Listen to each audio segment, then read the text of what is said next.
Health department చేసిన ప్రతిపాదనను cabinet ఆమోదించడం జరిగింది.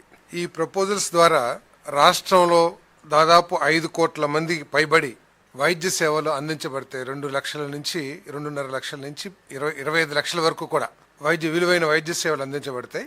దాంట్లో ఏంటంటే 2.5 lakhs విలువైన వైద్య సేవల్ని ఇన్సూరెన్స్ కంపెనీ అందిస్తుంది.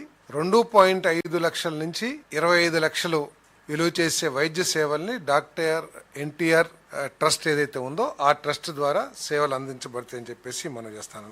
గత ప్రభుత్వంలో ఈ సర్వీసెస్ ఏదైతే ఆరోగ్యశ్రీ అనే పథకం కింద చేసేవాళ్ళు వాళ్ళు కేవలం 4.30 కోట్ల మందికి మాత్రమే ఈ వైద్య సేవల్ని అందించడం జరిగేది.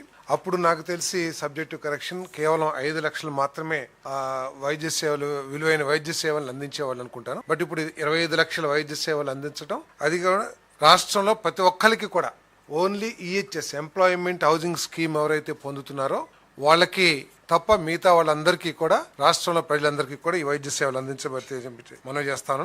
అదే ప్రత్యేకంగా వర్కింగ్ జర్నలిస్ట్ హెల్త్ స్కీమ్ ఏదైతే ఉందో దాని గురించి కూడా ముఖ్యమంత్రి గారు ప్రత్యేకంగా ప్రస్తావించి వారికి కూడా ఈ వైద్య సేవలు పరిగణించాలని చెప్పేసి కన్సిడర్ చేయాలని చెప్పేసి కూడా ముఖ్యమంత్రి గారు సూచించారు. తప్పకుండా వారికి కూడా సేవలు అందించడానికి ప్రయత్నం చేస్తానని చెప్పేసి మనం చేస్తాను.